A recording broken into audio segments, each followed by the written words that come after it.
앞에서도 한 말이지만 우리가 다른 사람 혹은 다른 집단보다 스스로를 더 우월하게 느끼기 위해 어떤 방법을 찾아내는지가 내게는 흥미롭다.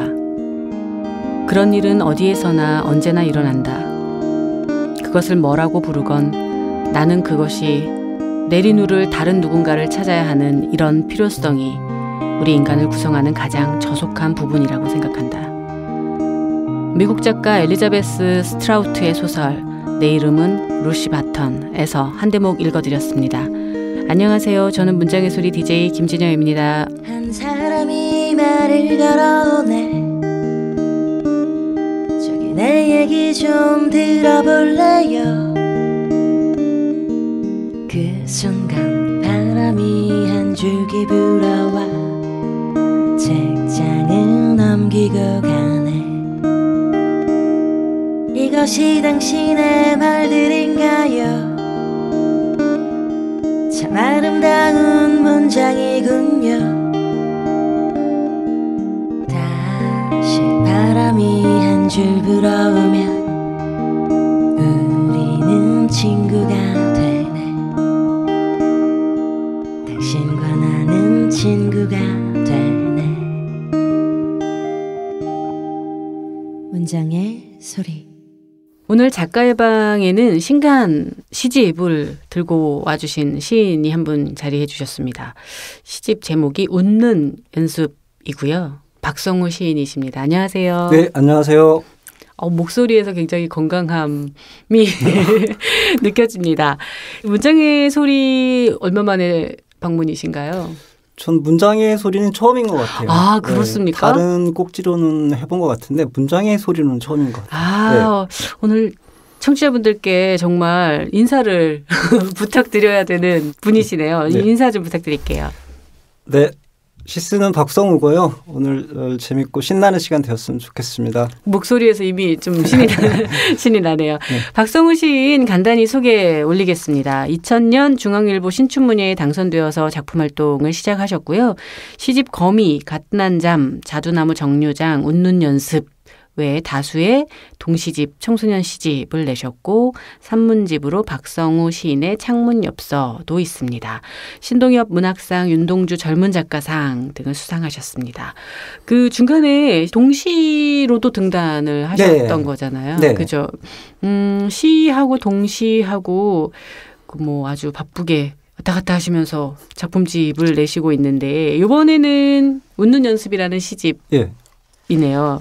그동안은 동시집이나 청소년 문학 쪽에 조금 더 열정을 쏟으신 것 같았는데 어떠셨어요? 근황 좀 말씀해 주세요. 그렇지는 않고요. 뭐 똑같은데 중간에 이제 저는 아이들을 위한 뭐 동시도 쓰고 그다음에 청소년 시도 쓰고 하니까 시집을 내는 과정에 이제 또 나오는 것 같아요. 네. 그래서 어느 한쪽에 매진한다 이거보다는 뭐 네. 시인이니까 네. 시와 관련된 여러 가지 일들을 좀 같이 한다 뭐 이렇게 생각하시면 될 것 같습니다. 멀티플레이어가 되셨군요. 그 동시에 대한 그 관심과 애정이 되게 크신 거잖아요. 동시로 등단을 해야겠다라고 생각을 하신 계기 같은 것도 있었을 것 같아요. 시를 쓰면서도 아동문학을 할 때도 온당한 절차를 받고 하자 뭐 이런 생각이 있었고 그다음에 시를 쓰기 전에 이제 동시를 쓰면서 컸으니까 그렇죠. 맞아요. 네. 최초의 시인 대부분 다 그렇죠. 동시를 맞아요. 써서 쓰면서 컸기 때문에 이제 동시를 쓰게 됐고 또 하나는 그 딸애를 키우다 보니까 네. 딸의 그 말들을 그냥 놓치고 싶지 않아서 그런 것들을 이제 시로 쓰기도 하고 그랬죠. 동시로 쓰기도 하고. 협업이네요. 협업. 협업이죠. 그러니까 거의 뮤즈네. 동시 뮤즈는 따님이신 걸로. 그러니까 뭐 딸애랑 걸어가다가 이를테면 막 딸애가 안 걷겠다고 막 그래요. 그럼 제가 이번엔 아빠가 업어줄 테니까 너 나중에 아빠 늙으면 네가 아빠 업어줘 해. 그러면 딸애가 그래 알았어. 근데 아빠는 할머니 몇 번이나 업어줬어? 이런 말들을 하죠. 그 시 속에 잘. 예, 그럼 이제 그런 것들을 받아서 동시로. 정말 되게 갑자기 반성하게 쓰기도 많은 것들을 생각하기도 하고 뭐 그런 것들을 놓치고 싶지 않아서 또 쓰기도 하고 그렇습니다. 네. 그럼 청소년 문학이나 청소년 시집들로 이렇게 조금 뭐라 그럴까요? 연령대를 높인다고 얘기해야 될까? 이런 거는 아이의 성장과도 관련이 있는 건가요? 그 청소년 시는 이제 그 청소년 시라는 거를 낸 건 제가 아마 맨 처음인데. 그렇죠. 사실 청소년 문학이 좀 그쪽에 개념 잡기가 어려우니까. 있었을 텐데 사실 1418 우리나라에 맞아요. 청소년들이 학교 밖 청소년만 해도 7만 명이에요. 해마다. 학교 밖에 있는 친구들이요? 예. 사실은 좀 안타까운 그러네요. 현실이고 모든 거를 공부로 줄을 세워서 이렇게 어른들의 눈으로만 하려고 하는데 그런 것보다는 아이들의 얘기를 좀 더 들어보고 아이들의 얘기를 아이들의 목소리로 들려주자. 사실 시라는 거를 아이들 얘기를 해야 재밌는데 시험을 보기 위해서만 하니까 아이들 입장에서는 굉장히 재미없는 거잖아요. 그래서 거의 성인이 돼서도 시를 독서하지 않는 것 그렇죠. 같아요. 그래서 이제 청소년기에 시를 그냥 재밌고 신나게 또 시라는 게 멀리 있는 게 아니라 이니 내가 시고 우리들의 이야기가 시다 이런 것들을 좀 말하고 싶어서 이제 청소년 시도 하고 그렇습니다. 예. 그 현장에나 그 아이들과 직접 만나는 기회도 그러면 자주 아이들은 자주 만납니다. 그런 기회에서 아이들의 반응은 어떤가? 시를 쓰는 아이들의 모습을 보면 되게 상상이 되면서 그걸 직접 목격하시거나 보시면 그러니까 저는 소위 말하면 좀 공부를 잘하는 이런 친구가 아니라 좀 저랑 상담하고 싶은 친구들을 좀 많이 만나는데. 제 얼굴을 보면 좀 만만하게 생겼잖아요. 그래서 아이들이 마음을 제가 과하다 싶을 정도로 마음을 다 열어서 이제 저는 얘기하다 보면. 근데 그거는 박성우 시인만의 굉장히 특별한 능력인 것 같아요. 그래서 그게 이제 고맙기도 하고 한편으로는 이것도 어떤 내 목 중에 하나이겠구나 싶어서 이제 그런 것들을 이제 소중히 담아서 쓰기도 하고 그렇습니다. 그렇군요. 뭔가 이 표만화되어 있지는 않은데 이 이면에서 굉장히 사회에 소중한 기여를 그렇지 않습니다. 하고 있으시. 시가 그런 방식으로 좀 건강함을 줄 수 있다면 참 좋은 것 같은데 그 일을 발벗고 직접 나서고 거의 최초로 그런 활동들 작업들을 하시는 걸 보면 많은 후배 선배님들이 따라가야 될 일종의 길을 하나 제시한 것이 아닌가 싶기도. 그런 것까지는 아니고 그건 좀 과대한 거고요. 오늘은 뭐 이런 자리니까 칭찬하는 걸로요. 네. 저는 그냥 그렇게 뭐 시집도 마찬가지지만 좀 발로 뛰고 뭐 가슴으로 좀 느끼고 하는 것들 그다음에 제가 감당할 수 있는 범위 안에서 할 수 있는 말들을 이제 좀 대신 전해주는 그런 목소리 일을 하고 싶어서 그냥 그렇게 하는 거죠. 네. 지금 말씀만 들어봐도 아이들, 뭐 청소년, 특히 울타리 바깥에 있는 아이들의 목까지를 신경 써서 보시는 거 보면 기본적으로 박성우 시인은 사람에 대한 애정과 관심이 크시고 또 그것에 대한 일종의 책임의식 윤리의식도 크시지 않나 하는 생각 해보는데요. 이번 시집 이야기를 좀 그 연장선상에서 해봐야겠어요. 제목이 웃는 연습이에요. 이 시는 또 사실 보니까 좀 씁쓸하긴 한데 이 웃는 연습이라는 제목을 이렇게 표제로 올리신 이유를 여쭤보고 싶어요. 그 웃는 연습이라는 그 시 제목을 한 거는 여기 시 중에 마흔이라는 시가 있는데 이를테면 우리는 뭐 제가 딱 40인데요. 그래요? 읽으면서 나 오늘 웃는 연습해야 되나. 저는 40 같지 않으신데 하여간 거기에서 그 40 이쪽 저쪽에 어떤 한 사내가 정말 거울을 보고 웃는 연습을 하는 그야말로 자신을 온전히 죽이고 전혀 다른 삶을 웃어야 하는 삶을 살아야 되는데 거기에 나오는 19절 중에 웃는 연습이라는 말이 나오고 뒤에 이제 시집 뒤쪽에 어떤 방문이라고 있는데 바우 어르신이라고 있어요. 시골에 바우 양반이라고 하고 바우 어르신인데 저랑 20살 차가 더 나요. 근데 저한테 항상 동상동상해요. 동상동상하는데 그 눈이 오는 날 저를 데리러 왔어요. 같이 밥 먹자고. 사실 귀한 일이거든요. 어렵죠. 시골에선 특히 또 그럴 수 있죠.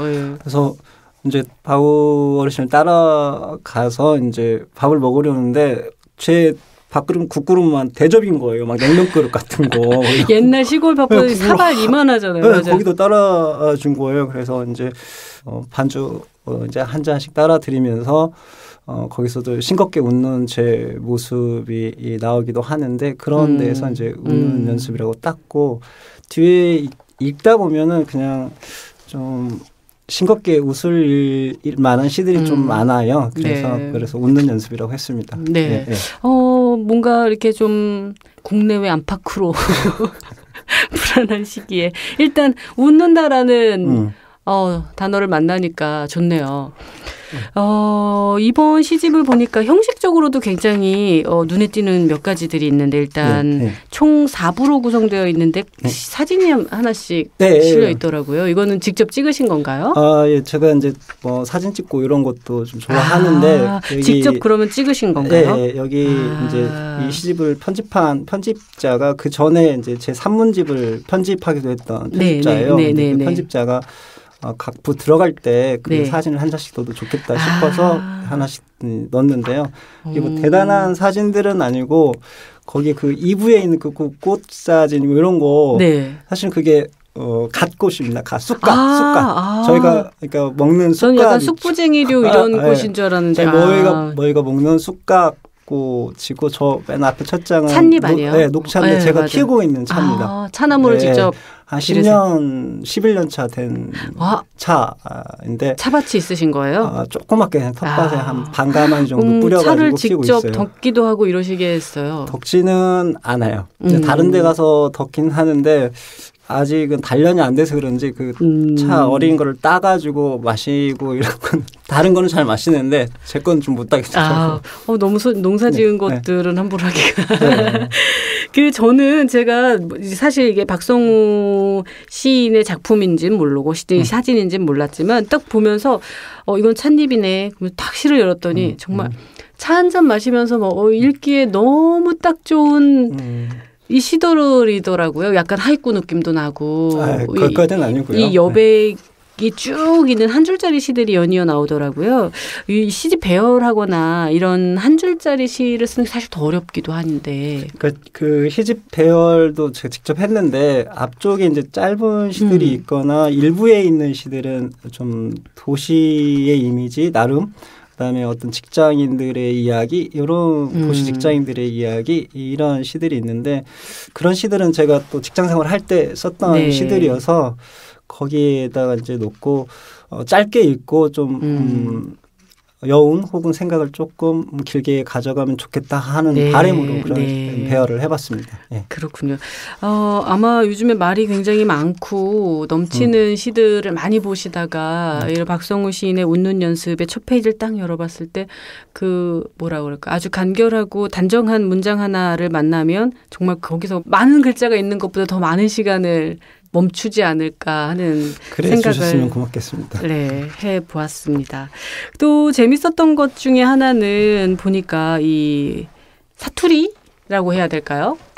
아랫역 말들이요? 그 아랫역이라고 말이라 했는데 굉장히 자연스럽게 녹아있는 작품들이 많고 그곳에 사는 분들, 주민의 이야기들이 저희 동네 분들 이야기입니다. 주민분들께 시집은 나눠드렸나요? 해마다 다른 때 같은 매번 시집을 드렸는데 올해는 아직 못 드렸어요. 드리면 여기에 나오는 그가 나다 뭐 이런 얘기를 하시면서 굉장히 꽤 기뻐하시지 않을까 싶은데. 굉장히 좋아하시기도 하고 그렇습니다. 이게 산문집 낼 때 동네 분들 이야기를 대부분 썼거든요. 그래서 그거를 드렸더니 마을에 관해서 같이 나누어 읽으시기도 하고 그런 거 보니까 뭔가 좀 뭉클하기도 하고 했었고 저는 그렇게 생각을 해요.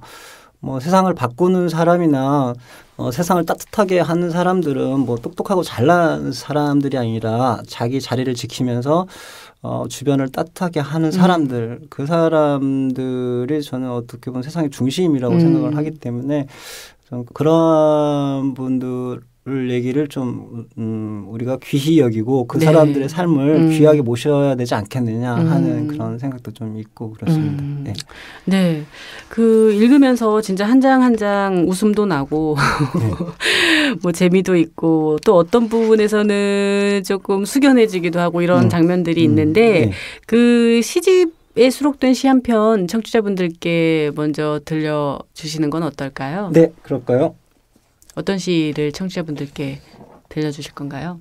정해 오셨어요? 아니요. 몇 개를 보다가 어떤 걸로 할까 생각을 해봤는데 마을 분들 얘기니까 마을 분들 얘기가 들어있는 시를 하나 읽어볼까 하는데요. 어떤 방문이라는 시입니다. 네, 들어보겠습니다. 어떤 방문. 참 귀하고 고마운 일이다. 날도 찬디 글 쓰느라 얼마나 육부냠서 양서운 부녀회장님과 권영희 총무님이 다녀가신다. 뭐라도 자셔감서 이러라고 과일 보자기 두고 가신다. 보자기에는 귤과 사과와 바나나 100개가 섞여 들어있다. 배웅은 무신 배웅이여라우. 달을 내 대신 따라 나서게 하고 마당에 쭈뼛쭈뼛 서서 멀어지는 발소리 훤히 듣는다. 달을 문 강아지와 달에 눈을 한 두루미와 달 플래시를 든 너구리, 구름이 차례로 아주 멀어진 발소리를 따라간다. 따라가다 사라지는 걸 본다. 내일은 돼지개기 대끈 끊어서 마을회관을 다녀와야겠다. 네, 잘 들었습니다. 조금 전에 우리가 나누었던 이야기의 한 장면이네요. 네. 이런 시를 정말 좋은 시라고 하잖아요. 굉장히 촌스럽죠. 덧붙일 수 없는 이 시 한 편으로 그냥 그대로 그려지고 그대로 느끼는 시. 저 나이가 드는 건가요? 뭐 이런 시가 정말 세상 제일 좋더라고요. 근데 이런 시들은 아마 그런 삶을 직접 경험하고 있으시기 때문에 자연스럽게 오는 거일 거라고 생각이 드는데, 그래도 이 주민분들하고의 생활, 이건 뭐 귀농은 아니신 거죠? 네, 저는 그러니까 그 지금 있는 곳이 그 고향 마을 제 툇자리에서 가까운 마을에 있고 그 또 시골에 노모도 계시고 제가 시골에서 농사 신용도 좀 하고 있고 농사를 잘합니다. 제가 농사는 아주 좋아. 왠지 다부진 네, 어떤 농사꾼의 모습이 있으실 좋아하고, 것 같기도 해요. 네, 저한테는 그 땀 공부하는 게 저한테 가장 중요한 것 중에 하나여서 꼭 웬만하면 한나절 정도는 이제 땀 공부를 하려고 하는 그런 편이고, 농한기가 곧 지금 바쁜 추석이니까 시골에서는 이렇게 마을 공동체로 이렇게 맞아요. 마을회관 중심으로 그게 우리 동네는 잘 되어 있어요. 가구가 한 30가구 되는데 이를테면 가족 같겠네요. 거의 30가구 정도면. 제가 이제 그 서울에 처자식이 있고 제가 이제 항상 결혼할 때부터 일터가 아랫역에 있었어요. 전주나 정읍 쪽에. 네. 그러다가 또 노모도 밑에 계시고 해서 왔다 갔다 하면서 하는데 제가 이제 정읍 집 쪽에 시골집 쪽에 자주 못 가면 누군가 와서 이렇게 마당에 잔디를 키우는데 마당의 풀을 예초기로 싹 치고 가세요. 이게 사실 쉬운 일이 아니거든요. 완전 정이 정말 내 집 같이 생각해 주시는 거죠. 한번 또 그렇게 쳐놨길래 찾아가 물어봤더니 금수 양반이라고 계시는데 네네. 그분이 싹 쳐주셨대요. 근데 왜 글을 쳐주셨냐고 제가 이제 돼지고기 좀 끊고 막걸리 한 3병 사서 이렇게 갔더니 제가 그분이 이제 소로 쟁기질을 갈 때 지금도 저희 동네 일소가 있습니다. 일소가 2마리 있는데 소로 돌아가면서 동네에 그런 밭이나 논을 하는 거예요. 기계가 들어갈 수가 없어요. 그런 데는 소로 이제 쟁기질을 하는데 네. 그분이 쟁기질 할 때 제가 무슨 식혜 음료를 사다 드렸대요. 그래서 그게 고마워서 풀을 쳐주셨다고 그런 일을 할 때는 뭉클하죠. 진짜 뭉클하네요. 그리고 뭐 시골 할머니 이렇게 어디 나가실 때 잠깐 저 차 나가는 길에 태워다 드리면 어디 나갔다 오면은 제가 우체통을 좀 빨갛게 크게 해놨는데 거기다 이제 옥수수 같은 걸 쪄서 넣어놓으시는 옥수수 편지를 넣고 가는 거예요. 다 시에 있는 것들이잖아요. 너무 사실 감사한 일들이죠. 근데 이렇게 그 곳에서 그 공간에서 사람과 사람 사이에서 주고받는 어떤 끈끈함, 어떤 진짜 인간다움이라는 것을 경험할 때 어떤 승부함을 좀 경험하실 것 같은데 그런 삶하고 도시의 삶하고 너무 이질적이어서 도시로 오시면 조금 심적으로 힘드신 거 아니에요?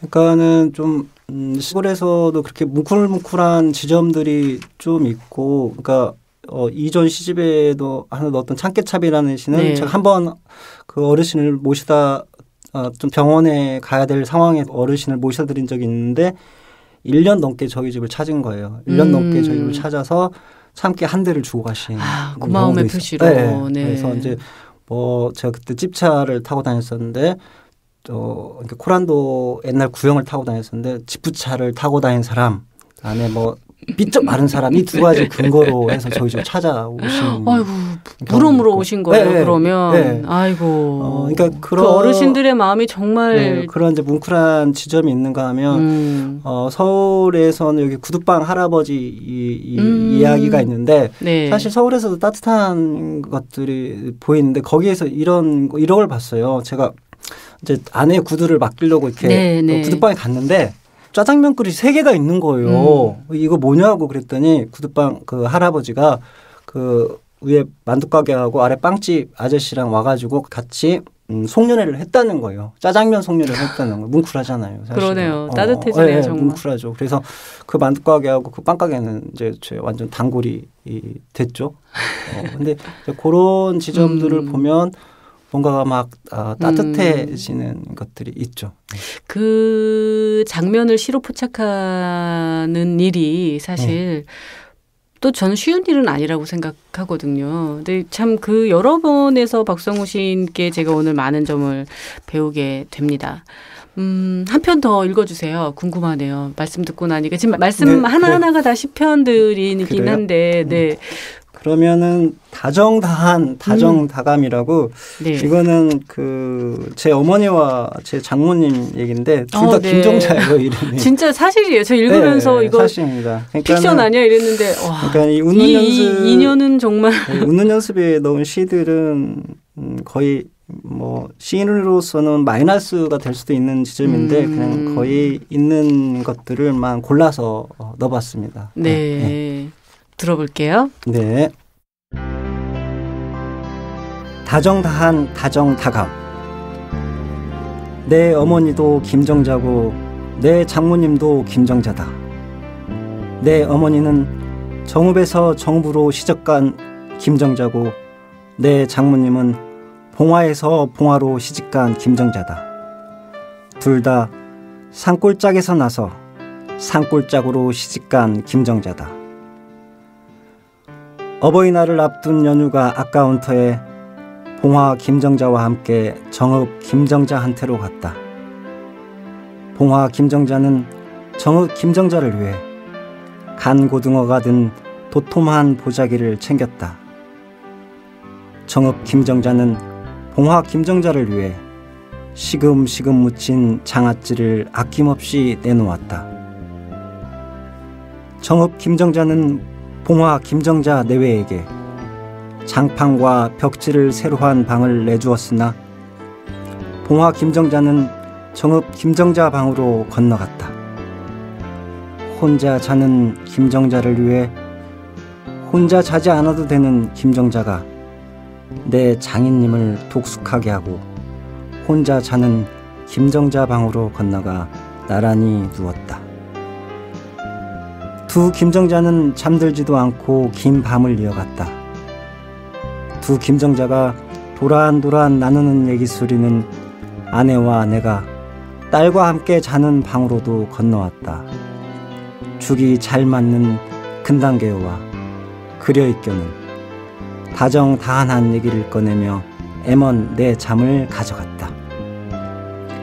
달그락거리는 소리에 눈을 뜬 이른 아침, 한 김정자는 쌀 씻어 솥단지에 밥 안 치고 한 김정자는 화덕불에 산나물을 삶고 있다. 네, 잘 들었습니다. 이 두 김정자님. 네. 이 인연 정말 너무 특별하게 생각이 되어지실 것 같은데. 저는 두 김정자 분을 생각하면은 뭐든지 할 수 있을 것 같고 또한 두 김정자분을 생각하면은 함부로 살면 안 되겠구나 이런 생각을 하게 돼요. 그래서 어떤 결정을 하거나 할 때 내가 지금 잘하고 있는가 못하고 있는가를 생각할 때는 이 두 김정자를 생각하면 어떤 길이 선명하게 보이고 답이 보이는 것 같아요. 저한테는 어떤 종교 같은 분들이고 저한테 몸으로 읽히는 가장 좋은 책 있습니다. 네. 뭔가 저는 지금 박성우 시인의 이 말씀에 깊이 공감하면서도 뭔가 소름이 돋으면서 뭉클 했습니다. 아마 모든 부모를 향한 마음이 아마 지금 박성우 시인께서 말씀해 그렇죠. 주신 네. 그 마음이지 않을까 싶고요. 몇 가지만 좀 더 여쭤보면서 이 시간을 마무리 질까 하는데 아까 땀 공부가 굉장히 중요하다 말씀하셨는데 땀을 흘리는 시간을 소중하게 생각하시는 이유를 한번 여쭤보고 싶어요. 사실 어떻게 보면 글쟁이들은 실질적인 몸에서의 어떤 땀을 내지는 않잖아요. 정신의 땀이 나는 수는 있겠지만. 근데 육체적으로 땀을 내는 일이 어째서 소중한지 그런 점에 대한 어떤 그거는 이제 말씀을 듣고 싶어요. 어렸을 때부터 어머니 아버지를 보고 자랐고 그런 것도 있겠지만 크면서 보니까 이 땀이라는 게 정말 소중하다는 걸 이제 알게 됐고 어떤 육체적인 노동이나 이런 것들의 귀한 것도 좀 알게 되고 해서 사실 올해도 구절충사를 좀 많이 지었어요. 제 나름으로는 많이 짓고 그래서 근데 구절초 풀을 놓쳤는데도 너무 예쁘게 잘 피었어요. 근데 차를 만들려고 구절초가 약재 아닌가요? 그 꽃차로 만드는 거죠. 약으로도 쓰고. 근데 이제 그 막 피어난 꽃을 따야 돼요. 그래서 결국은 찻잎 꽃차를 만드시는 거예요. 그래서 이제 결국은 그 꽃을 타는 건 포기를 했어요. 제가 어떤 소출을 하기 위해서 지은 건 아니고 때문에 제가 그만큼 봤으면 됐고 뭐 주위 분들이나마 예쁘다고 해서 봤으니까 딸을 키우니까 정말 못하겠더라고요. 그래서 저는 뭐 전문적으로 농사를 짓는 전문가가 아니기 때문에 그래서 그리고 메밀 농사는 좀 지었는데 어른들이 심으라는 시기에 심었어야 되는데 제가 빨리 심고 싶어가지고 한 달 정도 일찍 심었는데 메밀꽃이 필 땐 예뻤었는데 헛메밀이라고 메밀이 지면서 메밀 씨앗이 안 맺혀요. 그러니까 씨앗이 꽃만 피었군요. 그럼. 그러니까 맺히긴 맺히는데 헛것이에요. 건불 같은 것만 남는 거죠. 그래서 쭉정이. 그러니까 어떤 것이든 다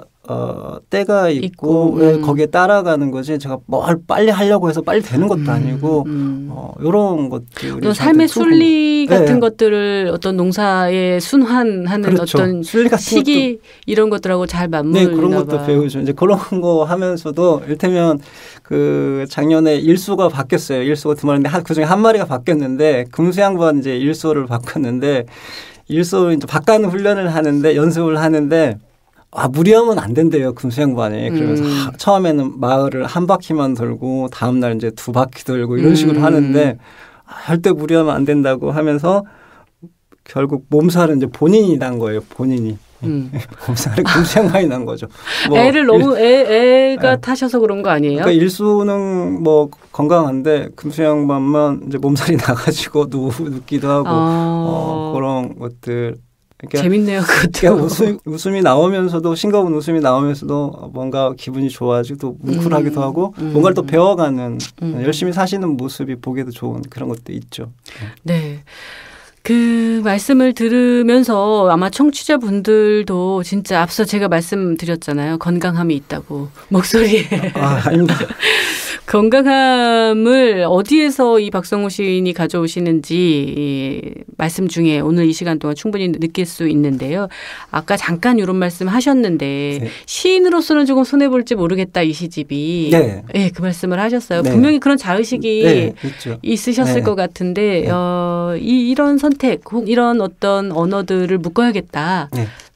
딱 결단을 내리신 이유도 궁금합니다. 발표한 시들을 보니까 한 7, 80여 편이 되더라고요. 그중에서 이제 순하고 맑고 기분 좋아지는 시들 이런 시들을 이제 고르다 보니까 이렇게 됐고 주위에서는 이렇게 가면 어떤 뭐 농촌 시인으로 묶인다 이런 말도 하고 그랬는데 저는 이제 그런 말을 들으면서도 사실은 한편으로 기분이 좋았어요.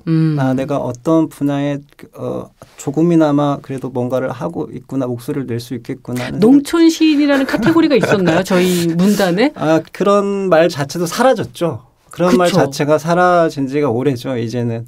그래서 예전에 문학은 그런 데서부터 비롯되었었는데, 그러니까 그죠? 뭐 이제 촌스럽다 이런 건데 저는 오히려 그런 부분을 좀 더 보여주고 싶고. 거의 제가 볼 때는 이거는 사라지지 않았는데 사실 네. 지금 시 속에 담겨져 있는 이야기와 사람들은 사라지지 않았잖아요. 네, 지금의 있죠. 이야기입니다. 네, 맞아요. 네. 그러니까 이 부분에서 이걸 예스럽다고 말하는 게 참 이게 쉽지 않은 문제인 것 같아요. 네, 네. 근데 그런 이야기를 들으셨을 때 박성우 씨는 어떻게 대응하세요? 그냥 저는 괜찮아 이런가요? 네, 괜찮습니다. 왜냐하면 제르시의 시를 읽어줬다는 거니까 그거는 괜찮고요. 그냥 저는 그냥 제가 쓰고 싶은 시를 쓰는 사람이기 때문에 또 저는 살고 싶은 대로 살고 쓰고 싶은 대로 쓰고 하기 때문에 다만 그러한 것들이 이제 독자분들의 마음에 좀 잘 전달되었으면 하는 그런 마음. 또 하나는 함께 여기 보면 함께 사는 이야기들이 많거든요. 네, 맞아요.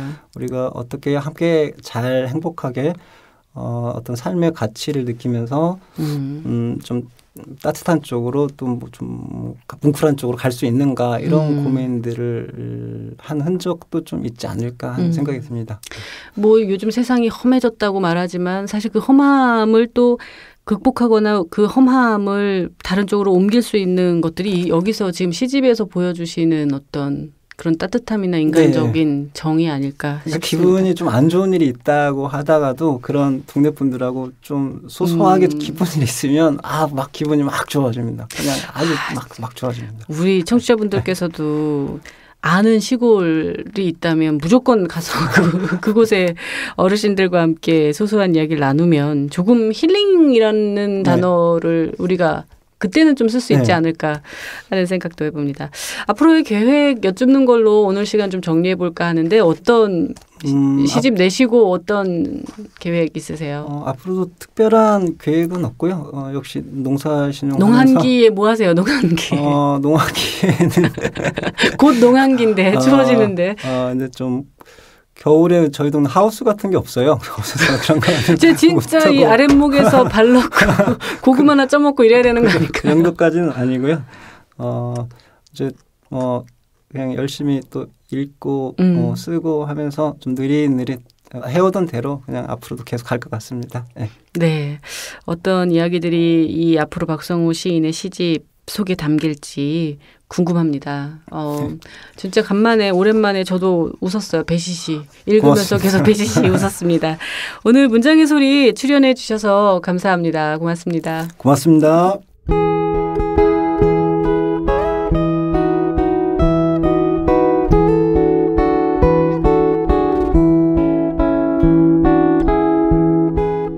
어제 문득 단어 하나를 만났습니다. 단어는 또 무수한 이야기와 멜로디를 싣고 오네요. 오늘은 그 멜로디를 좀 찾아 들어야겠습니다. 어제의 단어, 오늘의 멜로디, 양양입니다.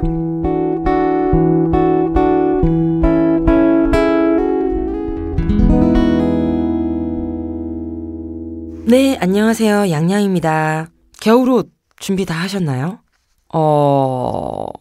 이제 준비 슬슬 해야 될 시간 온 것 같아요. 저는 그래서 어제 코트와 뭐 겨울옷 몇 가지 세탁소에 이제 그 미리미리 겨울 끝난 봄에 해두어야 깨끗하게 잘 보존되어 있다가 상쾌하게 입는 것인데 항상 늘 게을러서 봄이 오면 봄에 정신을 못 차리느라 겨울옷들은 그냥 그대로 박혀버리고 말았던 거죠. 그래서 이제 겨울 오기 전에 지금 막 세탁을 맡겨 두었습니다. 이제 곧 코트 꺼내 입고 장갑을 껴야 할 장갑이 주는 따뜻함을 느낄 수 있는 겨울이 오겠네요. 별명이 있으세요? 별명? 저는 제가 양양이잖아요. 이름이 양양은 아니잖아요. 양윤정이라는 이름인데 어떻게 살다 보니까 이름이라는 것을 인지할 때부터 친구들이 저를 양양이라고 불러가지고 도대체 항상 밖에서 왜 양양이에요? 라고 물으면 참 그 대답하는 답도 좀 보잘것이 없어요. 그냥 친구들이 어릴 때부터 저를 양양이라고 불렀어요. 양씨 성을 가진 여자는 별명이 그냥 다 양양일걸요? 저희 언니도 양양이었고 뭐 이렇게 대답을 할 수밖에 없어서 늘 안타까웠거든요. 이 별명에 대해서. 제가 지난 6개월 동안 어떤 작은 학교에서 수업을 진행을 했었는데 이 학교에서는 우리 이름 대신 서로의 별명, 그러니까 닉네임, 애칭이죠.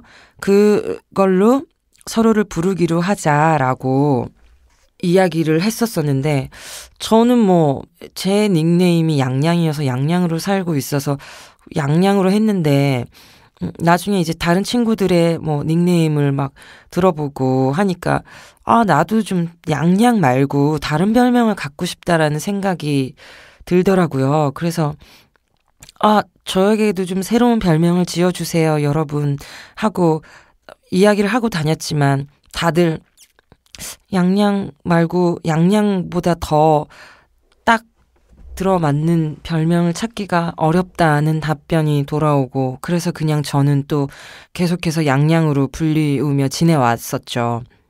그러다가 학교가 거의 끝날 즈음 해서 학교 사람들 몇과 함께 뭐 술 한잔 하면서 이 이야기 저 이야기 하는 와중에 갑자기 어떤 선생님 한 분이 저한테 양양은 약간 러시아 여자 느낌이 좀 나고 살짝 좀 우아한 느낌? 이건 정말 제 얘기가 아닙니다. 그분이 정말 그렇게 말씀하셨어요. 우아한 느낌이 좀 있으니 그런 이름을 좀 찾아보도록 하자. 뭐가 좋을까 하다가 나타샤 어때? 라고 하시는 거예요. 나타샤? 제가 나타샤가 웬 말입니까? 하면서 갑자기 이제 백석의 시를 찾아서 나와 나타샤와 흰 당나귀 시를 그 앞에서 읊어드렸죠. 그러면서 나타샤가 웬 말입니까? 전 차라리 그렇다면 당나귀를 하겠습니다. 라고 했거든요. 나타샤 물론 우아하고 뭐 그렇겠지만 저는 당나귀의 우아함을 더 사랑하는 거죠. 그래서 당나귀의 우아함 쪽으로 가겠습니다. 저를 이제 그렇다면 당나귀로 불러주세요. 라고 했더니 또 이 선생님 당나귀가 웬 말이냐며 당나귀 안 된다며 나타샤라며 자꾸 그러시는 거예요.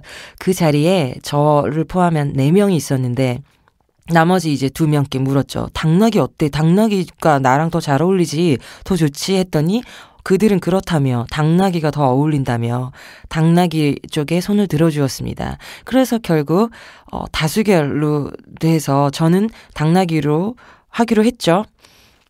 이 선생님은 지금 끝까지 저를 당나귀라고 불러주지 않고 뭐 이것을 이제 지금 뭐 학교가 끝나기 직전에 이 이야기를 굳이 또 모든 사람들께 해서 자 이제 나를 당나귀로 불러주세요라고 할 시간적 여유가 없어서 지금은 그 자리에 있었던 그리고 당나귀가 되기를 찬성했던 2 친구만 저를 당나귀로 불러주고 있습니다. 근데 이 2 사람만 저를 지금 당나귀로 불러주고 있는데 너무 좋더라고요. 너무 좋고 진짜 저는 약간 이제 별명으로 당나귀가 제 별명으로 앞으로 써야 되겠다라는 생각이 정말 확고하게 들어가지고요. 네, 저 당나귀 됐어요.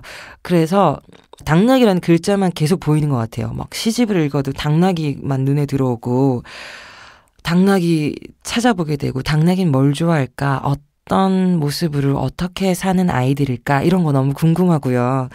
그런 상황입니다. 그래서 오늘 당나귀라는 단어로 이야기할 거예요. 어제의 단어, 오늘은 당나귀입니다. 당나귀, 저를 뭐 만나보지 못하시고 이렇게 방송을 통해서 들으시는 분들은 상상이 안 되시겠죠? 당나귀가 이 사람과 어울릴까? 어떨까? 다음에 한번 만나보고 평가해 주세요. 저는 아주 어울린다고 생각해요.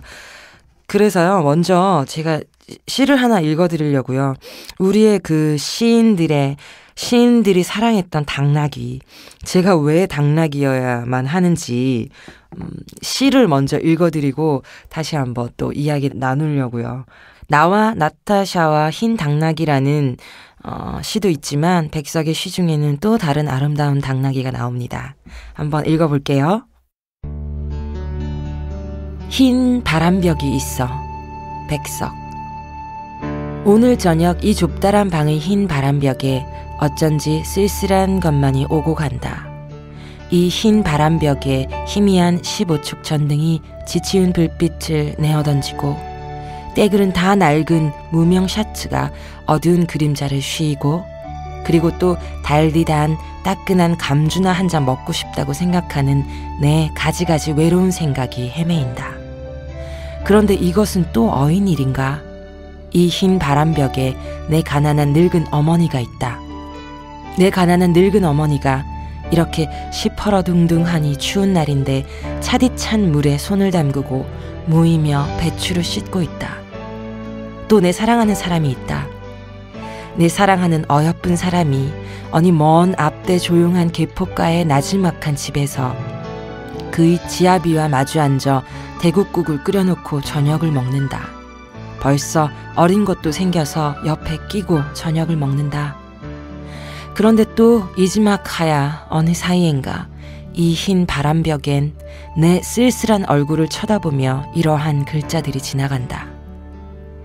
나는 이 세상에서 가난하고 외롭고 높고 쓸쓸하니 살아가도록 태어났다. 그리고 이 세상을 살아가는데 내 가슴은 너무도 많이 뜨거운 것으로 호젓한 것으로 사랑으로 슬픔으로 가득 찬다. 그리고 이번에는 나를 위로하는 듯이 나를 울력하는 듯이 눈질을 하며 주먹질을 하며 이런 글자들이 지나간다. 하늘이 이 세상을 내일 적에 그가 가장 귀해하고 사랑하는 것들은 모두 가난하고 외롭고 높고 쓸쓸하니 그리고 언제나 넘치는 사랑과 슬픔 속에 살도록 만드신 것이다. 초생딸과 바구지꽃과 짝새와 당나귀가 그러하듯 그리고 또 프랑시스 잼과 도연명과 라이널 마리아 릴케가 그러하듯이. 네, 여기에 마지막에 당나귀 나오잖아요. 초생딸과 바구지꽃과 짝새 그리고 프랑시스 참, 도연명, 라이널 마리아 릴케 같은 당나귀입니다. 가장 귀해하고 사랑하는 것들, 하늘이 사랑하는 것들이에요. 가난하고 외롭고 높고 쓸쓸하고 사랑 넘치고 슬픔 넘치는 마음으로 사는 것들, 그 중에 하나 당나귀입니다. 저 이렇게 살고 싶어서 당나귀, 지금 제가 그렇게 살고 있지 않더라도 당나귀라는 이름을 가지고 좀 그렇게 살고 싶어서요. 당나귀 할게요.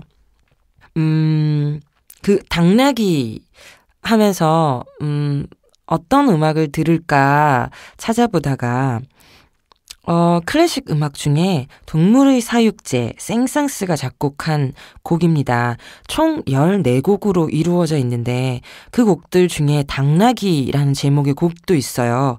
1886년 그 사육제 흥겨운 축제에서 영감을 얻어서 생상스가 작곡한 이 동물의 사육제. 동물의 사육제라는 곡을 보면 총 14곡 중에 사자 왕의 행진도 있고 암탉과 수탉도 있고 거북이도 있고 코끼리, 캥거루, 수족관, 귀가 긴 등장인물, 숲속의 뻐꾸기, 큰 새장, 피아니스트, 화석, 백조 이러한 제목의 곡들 중에 당나귀가 있습니다. 이 곡은 과연 당나귀를 어떻게 표현하고 있는지 한번 들어볼게요.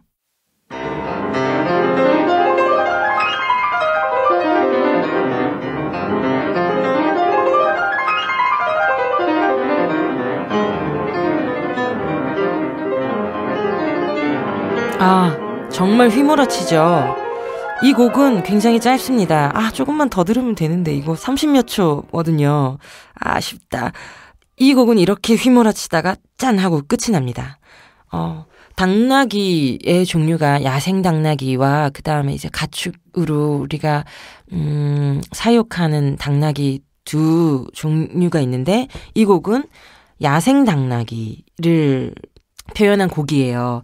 제가 생각하는 당나귀의 이미지, 그리고 시인들이 생각한 당나귀의 이미지는 무언가 아주 작고 여리고 애잔한 느낌 있잖아요. 근데 지금 이 생상스의 동물의 사육제 당나귀라는 곡에서는 아주 휘몰아치고 당나귀가 야생 속에서 정말 질주하는, 자유롭게 달려가는 느낌 받을 수 있어요. 그러니까 당나귀의 이런 모습도 있었을 텐데 저의 이미지 속에는 이제 사육이 되어서 사람을 위해 늘 짐을 옮겨주고 밭을 갈아주고 사람을 태워주고 하는 노역의 일꾼의 그런 이미지에 당나귀만 남아 있어서 이렇게 역동적인 당나귀 곡을 들었을 땐 조금 행복하기도 했습니다. 아, 그래, 이런 당나귀의 모습도 있었지 하고 말이죠. 그 당나귀의 이미지가 그래서 저한테는 조금 슬프지만 아름답다 하는 마음이 있다면 정말 이 당나귀 시인이라고 불리는 시인이 있습니다. 프랑스의 프랑시스 잠이라는, 아까 그 흰 바람벽이 있어라는 백석 시에도 마지막에 나오죠. 외롭고 높고 가난하고 쓸쓸하고 하지만 사랑과 슬픔으로 살아가는 것들 중에 프랑시스 잼이라고 표현을 한 이 시인이 사실 당나귀 시인이라고 불릴 만큼 당나귀에 대해서, 당나귀의 아름다움과 그 슬픔과 애잔함에 대해서 많이 노래를 했었어요. 프랑시스 잠은 윤동주, 백석이 사랑하는 시인. 그래서 윤동주의 시에도 노새에 대한 이야기가 나오고 백석의 시에도 항상 당나귀가 이렇게 있는 건지도 모르겠습니다. 프랑시스 잠은 그 프랑스 상징파 후기를 장식한 작가이고 그 한때 앙드레 지드와 여행을 하는 잠깐의 시간, 그리고 파리에서 보낸 잠깐의 시간을 제외하고는 일생의 전부를 자연 속에서 살았다고 해요. 그래서 이 작가의 시에는 자연과 생명, 사랑에 대한 깊은 마음 담긴 시들 많이 발표되어 있는데요. 이 중에서 오늘 또 당나귀 시인만큼 당나귀 시 하나 또 읽어드리겠습니다. 이 시도 여러 가지 번역본이 있는데 그 중에서 저는 저를 당나귀라고 불러주고 있는 지금 이 세상에 단 2사람 중 한 친구가 저에게 보내준 시 버전으로 한번 읽어볼게요. 나는 당나귀가 좋아. 프란시스 잠. 물불에 나무 긴 울타리를 끼고 걸어가는 순한 당나귀가 나는 좋다. 당나귀는 꿀벌에 마음이 끌려 두 귀를 쫑긋쫑긋 움직이고 가난한 사람들을 태워주기도 하고 호밀이 가득 든 부대를 나르기도 한다. 당나귀는 우물가에 가까이 이르면 버거정거리며 주춤걸음으로 걸어간다. 내 사랑은 당나귀를 바보로 안다. 어쨌든 당나귀는 시인이기 때문이다. 당나귀는 언제나 생각에 젖어 있고 그 두 눈은 보드라운 빌도르 빛이다. 마음씨 보드라운 나의 소녀야, 너는 당나귀만큼 보드랍지 못하다. 당나귀는 하느님 앞에 있기 때문이다. 푸른 하늘 닮아서 당나귀는 보드랍다. 당나귀는 피곤하여 가벼운 모양으로 외양간에 남아서 쉬고 있다. 그 가련한 작은 발은 피곤에 지쳐있다. 당나귀는 아침부터 저녁까지 자기가 할 일을 모두 다 했다. 그런데 내 소녀야, 너는 뭘 했지? 그렇군, 너는 참 바느질을 했지. 하지만 당나귀는 다쳤단다. 팔이란 놈한테 찔렸단다. 측은한 생각이 들 만큼 당나귀는 너무나 일을 많이 한다. 내 소녀야, 너는 무얼 먹었지? 너는 앵두를 먹었지? 당나귀는 호밀조차 먹지 못했다. 주인이 너무나 가난하기 때문이다. 당나귀는 곶비를 빨아먹다가 그늘에 가 누워 잠이 들었다. 내 마음의 곶비에는 그만한 보드라움이 없단다. 내 마음은 괴롭다. 이런 말을 너는 좋아할 테지. 그러니 말해다오, 사랑하는 소녀야. 나는 울고 있는 걸까, 웃고 있는 걸까? 가서 늙은 당나귀 보고 이렇게 전해다오, 나의 마음을. 내 마음도 당나귀와 마찬가지로 아침이면 신장로를 걸어간다고. 당나귀한테 물어라, 나의 소녀야. 내가 울고 있는지 웃고 있는지를. 당나귀는 대답하지 않을 것이다. 당나귀는 어두운 그늘 속을 착한 마음 한아름 가득 안고서 꽃핀 길을 걸어가고 있을 것이다. 네, 이 시를 들으니까 어떠세요?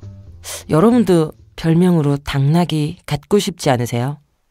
이 프랑시스 잠은 이 시 말고도 또 다른 시에서 마지막 가는 길에 당나귀와 함께 가도록 해주세요 라고 기도하는 시도 적어두었거든요.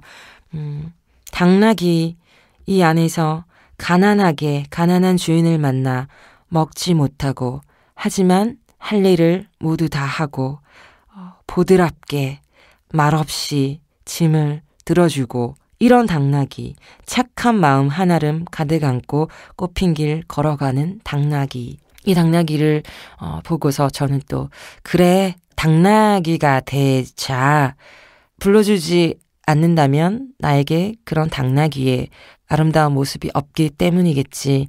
그러니 내가 당나귀라고 불려질 수 있도록 좀 더 힘을 쓰자라는 다짐을 하게 되었습니다. 기필코 당나귀처럼 되어야지 라는 생각. 이 별명 하나에서 이렇게 당나귀가 마음속에 확 올 줄은 몰랐는데 그렇게 되었어요. 제가 오늘 두 번째로 마지막으로 들려드릴 노래는 라이온 킹 OST를 한번 살짝 다시 들어보면 어떨까 하는 생각해서요.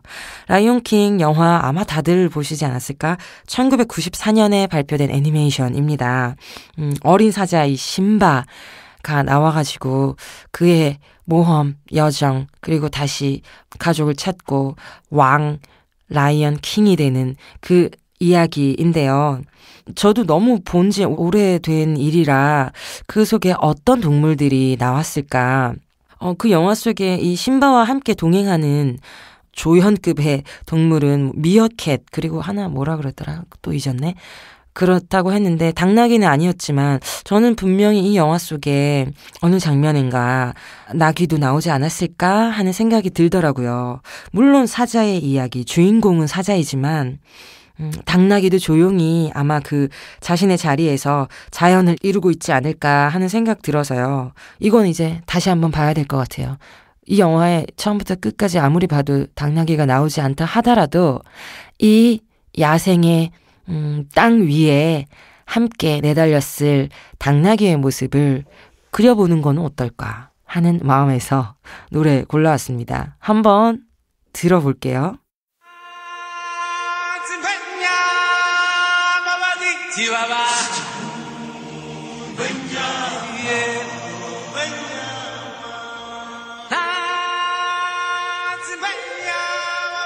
눈을 감고 들었더니요, 정말 그 광활한 땅이 펼쳐져 있는 느낌이 듭니다. 그리고 저는 사자가 떠오른다기보다는 내 마음속에 완전하게 자리 잡은 당나귀도 자유롭게 걸어가거나 혹은 달려가거나 혹은 멈추어 서 있거나 하는 장면이 완전히 상상이 됩니다. 이 영화 한번 다시 찾아봐 주세요. 그리고 당나귀 발견하셨다면 저한테 알려주시면 또 저도 행복하겠습니다. 오늘 이렇게 개인적으로 저에게 온 단어 당나귀에 대해서 이야기해 보았는데요. 당나귀를 검색하던 중에 조금 섬뜩하거나 무서운 기사도 좀 봤어요. 섬뜩한 부분은 막 당나귀 고기 맛있는 집 이런 이야기도 좀 있고요. 당나귀 자라는 식당 이런 것에 대한 정보도 좀 올라와 있고, 그리고 위기 당나귀라는 제목의 기사를 보니까 이 당나귀가 뭐 감기부터 불면증까지 여러 질병을 다스려 준다 해서 값비싼 보약으로 쓰인대요, 중국에서는. 그래서 중국에서 이 수요가 아주 급증하는 바람에 당나귀 지금 수가 많이 줄어들고 있다고 합니다. 너무 슬픈 이야기죠. 그냥 우리는 우리밖에 또 생각하지 못하고 우리 몸에 좋다고 찾아서 또 다 먹어치우는 건 거죠. 그래서 저는 이런 슬픈 당나귀 말고요. 아까 우리가 사랑했던 그 시인들이 아끼고 사랑하고 배우고 담고자 했던 그 당나귀 이미지를 마음속에 늘 두면 좋겠다 하는 마음입니다. 언젠가 어디선가 저를 만난다면 저에게 양양 말고 당나귀 이렇게 한번 불러주세요. 그러면 우리는 바로 친구가 될 겁니다.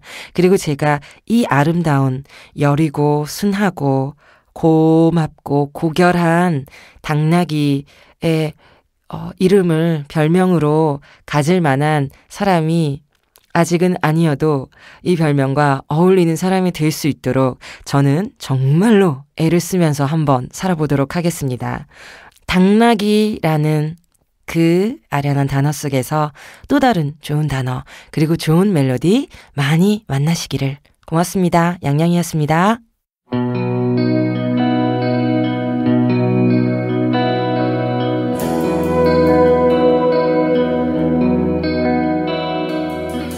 박성우 시인은 아이들을 위해 80여 개의 감정을 설명하는 책을 쓰셨죠. 감정을 드러내기 위해서는 감정을 정확하게 아는 것부터 선행되어야 하는데요. 오늘 나의 마음은 어떤 모양인지, 얼마만큼의 무게를 띠고 있는지 세세하게 들여다보는 것은 어른인 우리에게도 필요한 공부가 아닐까 합니다. 오늘도 들어주신 청취자 여러분 감사합니다. 다음 주에도 저는 따뜻한 문장들로 찾아올게요. 지금까지 DJ 김진여였습니다.